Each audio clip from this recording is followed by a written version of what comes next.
Okay, fam, welcome back. So today we're going to be going over the grayscale trusts, and we'll talk a little bit about crypto and how it's performed over the week. So with that being said, let's get it. All right, so Bitcoin, you guys can see we're getting this series of higher highs and higher lows here.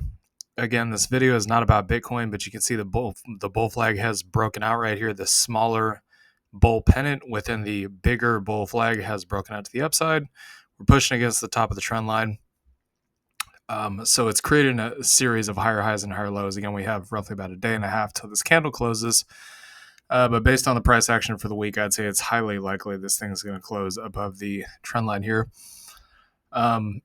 We do also have the MACD golden cross here. Okay, so we're getting that green on the histogram last time we saw this. And I just want to point this out.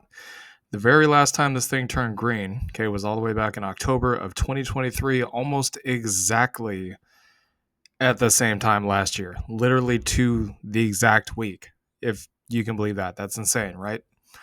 All right, so we went from 29,000 to 73,000 on Bitcoin. I don't know if it's going to replicate that move. Again, my kind of estimate for Bitcoin is somewhere between 140 to 220,000 at the cycle peak. It could go higher than that. That's definitely possible. I wouldn't count it out. I mean, this is crypto we're talking about. The moves are absolutely stupid when they take place. So anyways, series of higher highs, higher lows. You can see we broke it right here, came back, retested, boom, took off. Now we have to break out of that trend line, retest, and then take off past 74K. So it's looking very bullish. The rest of the cryptos are also looking quite bullish. The altcoins were looking pretty bullish too. So you can see a lot of the miners are up massively, single digits, in some case even double digits. If I go up even further, you can see that the crypto stocks like MSTR and Coin are also up massively. And I think we still have Beto in here somewhere. Let me take a look and see if that's actually still in here. Yeah, so Beto is up 2.68%. Again, Beto is not really as volatile as something like Coinbase or MicroStrategy or BITX or MSTU. Those things are like stupid volatility. BITO is actually quite docile, if you ask me. So going down here to native cryptos, you can see quite a few of them are up. I mean, Litecoin itself is up like $5 a token. Ethereum's up. Aleph is up a lot. Again, that's an AI token. There's a lot of these tokens that are up. Dogecoin's up a lot. For those of you that don't know, usually when Dogecoin gets a big pop to the upside and Bitcoin hasn't yet moved, that's usually an early indication that Bitcoin's about to rip to its next highs. I did see that last cycle, and it played out pretty proficiently throughout the cycle, so that's something to keep an eye out on. I'll pretty much say this about crypto. I think these cheap prices are coming to an end, and I think we're about to enter into the crypto parabolic phase of the cycle. And if you don't catch them at these lows, then you may just have to wait till the next cycle, or you might have to chase the rally. I mean, I don't know what to tell you. I'm not telling you guys to buy anything. You can do what you want, but I'm just saying that I've seen this rodeo before, and usually when crypto takes off, it catches everybody by surprise, and nobody expects it. And then all of a sudden, you have prices that are so expensive that everybody's all of a sudden chasing the rally, and then the parabolic blow off top comes, and then it's all over with and everybody gets dumped on, and then we have to wait till the next cycle. So LTCN's looking very bullish. We're about to get this golden cross on the MACD. Nice big fat green candle to end the week. Again, it's not quite above highs here. I mean, if I zoom in, it actually is very slightly above these candle highs.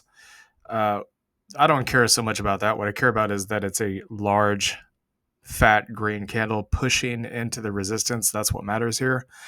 Usually when you see something like that, especially with the volume, you can see 1.53 million shares traded versus all these smaller volume days. Again, the volume indicator is up here at the top left. You can see we had some small green days, right? Last time we had a big volume day was back here in August 5th, and then there was a gap down, and then we kind of bottomed out, and now you can see the reverse is happening. We're having 1.5 million in buy volume. Now, because there's 1.5 million shares traded, it does not necessarily mean that every single one of those shares that are traded is considered to be a buyer, okay? When you see a green candle, basically what that means is that the buyers have outweighed the sellers. That's what that means, okay? And when you see a red one, it means that there was more sell orders than buy orders. It doesn't mean if you see a green candle, it doesn't mean there's not sell orders. It just means the buyer volume, the bulls were in charge of that move, is what I'm trying to say here. So very bullish looking overall. We just need to get a breakout of the EMAs in this kind of bear flag looking pattern, and then get above this high here at 25, and we'll start creating higher highs and higher lows, which again is a trend change.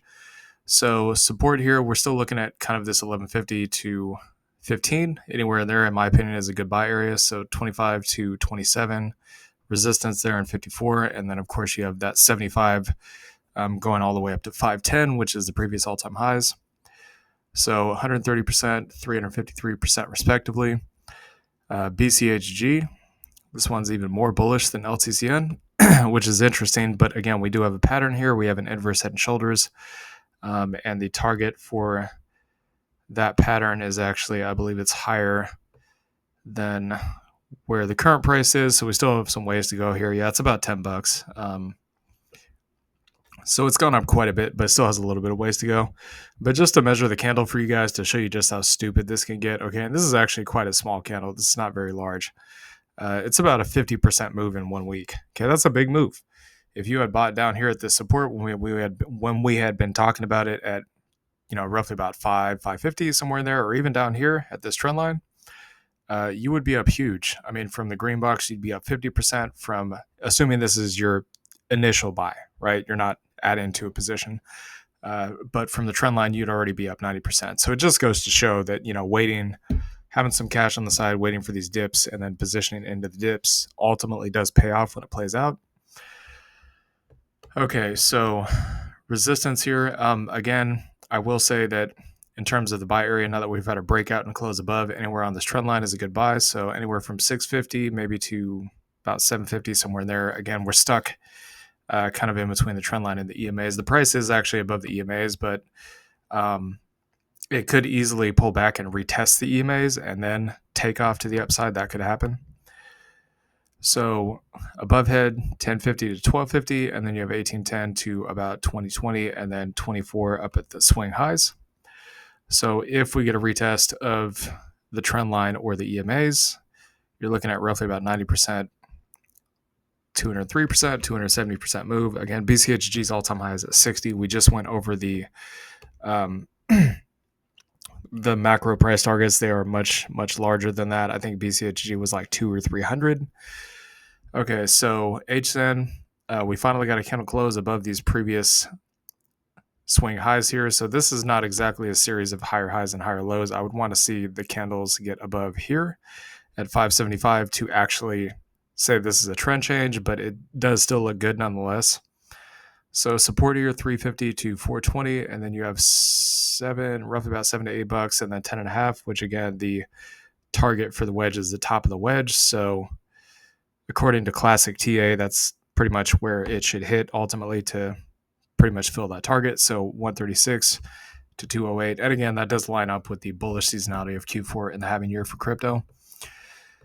All right, so ETCG, 750 to, I'd say probably anywhere between 750 to 860 at this point is probably good. You could go all the way up to 10, so maybe 750 to 10, and then we're looking at roughly about 13, 15, 70, 1780, and just above $20 respectively. Okay, so you have about 111% and 166% move. ETH, so there is a potential here for a W pattern. It's not really so obvious until it is. Most people don't. Once you've done TA for a long time, you kind of get used to seeing these. You can see the formation taking place before it even plays out, and you can be like, "Oh yeah, that looks like that," or "This looks like this." You have to be doing this for a while to really be able to see these kinds of things. But that's pretty much what it looks like right here. Is a W pattern is going to play out, and as far as I know, the W pattern is basically the target for that is pretty much the top of the pattern. So in this case, it would be roughly about $33 would be the target. So you got your support at 1850, and then you have 2330 to 2830 above that head, and then 4780. We'll just call it $48 for that cup and handle target. So 56%, 158%. Again, you have a massive cup and handle. I can show you guys another example actually of this when it did play out, and we saw those of you guys that have been taking a look at the macro videos that we do, we always do the precious metals on the monthly time frame because they're so slow, they take forever to play out. But you can see a big fat cup and handle pattern here. Okay, so it took literally, what was this, 12 years to play out, and then boom, you can see it's ripping here to the upside. The target for this thing is 2,900, 3,000, somewhere in there. So that's pretty much what it would look like when it breaks out. Okay, so now going back here to ETH-E, if I just measure from that support to the cup and handle target, you're looking at roughly about 158% move. GBAT, nice little pullback. Again, in my opinion, any of these pullbacks that take place, especially when you're getting, it clearly looks like the price wants to rip. Okay, so we got the RSI golden cross. MACD is about to get the golden cross, starting to bounce off of these support levels. Some of the golden crosses have already started taking place. You can see the green on the histogram. We also got it on Bitcoin as well. In my opinion, any of these dips that you see could be golden buying opportunities, and it may be the last that you're going to get at these prices. So 440 to 505 at support, 770 to $10 at resistance, 32 at the all-time highs.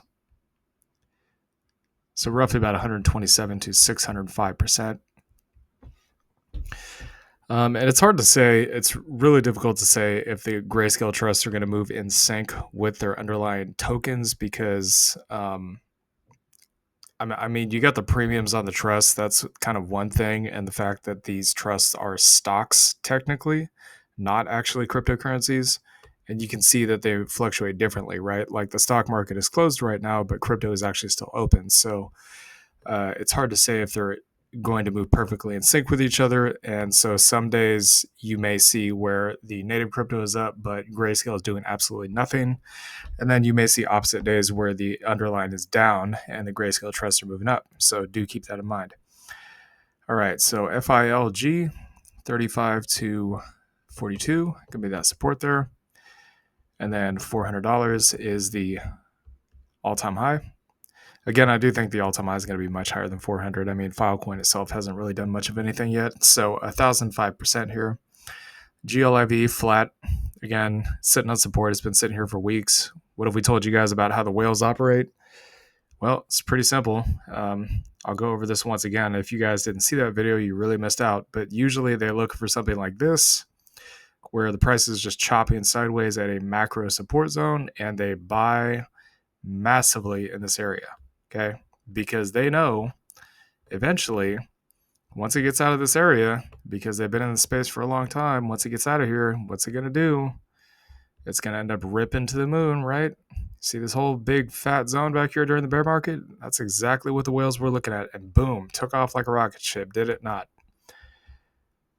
I don't think I really need to point out much more about this. If you had been buying with those whales back there, you would have made 2,600% of whatever you put in from trough to peak in that instance. So just something to keep in mind.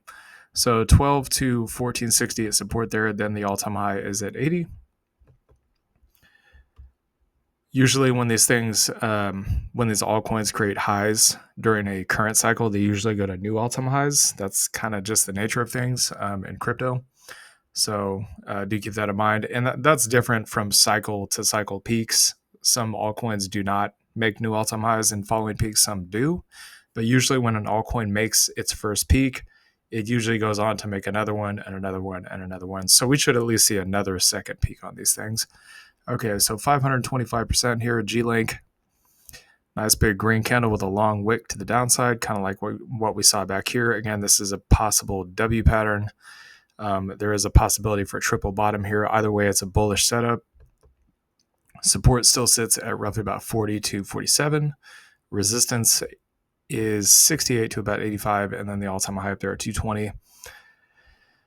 This one's, I mean, it's looking pretty bullish. It looks like it wants to start rocketing back up to the top of this resistance up here. So 109% to 467%. And when I say that, look, if I was going to position in this, I would have been buying down here in this green box. I would not be buying after seeing this large candle up and saying, oh yeah, it's going up. And then I buy up and then, maybe it just dumps on my head. I wouldn't do that. You guys are free to do what you want, but I would be buying strictly down here in this box if I was going to position trade. So GSOL support 300 to 350. You got your all-time high at 580. This thing has actually held impressively very strong throughout this entire time. So 98%. And again, to me, this looks like a big accumulation block before it eventually rips. You can see it happen back here and then boom. And it happened back here during the bear market lows and then boom. I don't think I need to say much more about that. It just looks like an accumulation before continuation to the upside. GXLM, so support ranges here between 15, 2080, and 2320. This is a bit of a funky chart. It's a little difficult to read. That's the reason why we have all these lines in here. Not every chart is going to look like this. Most charts will not look like this. This is a very complicated one. So 53 to 5850, and then you got 69, 70, somewhere in there up at those highs.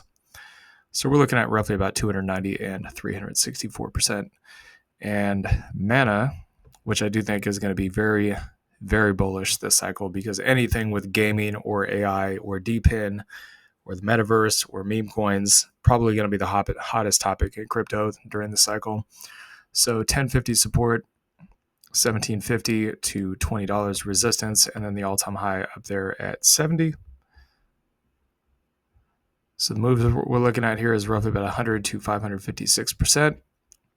Last but not least, Zcash still in this big accumulation block here. So we're looking at roughly about 315 to 6 as a buying area, 8 to 960, and then 10 and a quarter at the all-time highs. The thing about buying an accumulation that nobody ever realizes is it's boring as hell. Okay, you sit there for months or years, in some cases, just continuously buying in the same zone. And you wonder to yourself as time goes on, you're like, man, what the hell am I doing? This thing is going nowhere. I could have put my money somewhere else. Could have done anything else and it could have moved. This thing is just not moving. That's the nature of the markets. When they're at the bottoms, the whales know this. They use it to their advantage because most people don't have the patience, discipline, and understanding to position themselves at the right time at the right prices. 204%, 228% respectively on this one. And do keep in mind, when whales buy down here, like if I show you guys this measurement here in terms of how much time it spent down here before it took off, you can see this thing chop sideways for 455 days, so more than a year straight. Just because they're buying down here does not mean that they're buying every single candle that's in this accumulation block, okay? A lot of times during bear market lows, this thing will just go sideways for a very long time. In some cases, it goes sideways for a very, very short amount of time. It doesn't always take a long time to play out. So my guess is most of the whales that buy in these accumulation zones probably buy in roughly about the first half, and then they just sit on the position and wait for it to rip. Okay, that would be my guess. Especially when you have a perfect setup like this, where literally almost every single candle you get is pretty much at those lows at about that $2 area. I mean, it doesn't get much better than that for a whale, just making it nice and easy for them to accumulate and pile on before the eventual rip. And they know this. It's not to say these whales aren't probably making other moves during the meantime while they're accumulating. Like basically they would accumulate at the bottoms and then maybe go do something else, right? So you can see Bitcoin is another example where it didn't take as long. This one was actually considerably shorter than something like Zcash. This one was 273 days. Still a long time, but much shorter than the other one. So anyways, hope you all enjoyed this content. Please like, comment, and subscribe, and I'll see y'all later. Peace.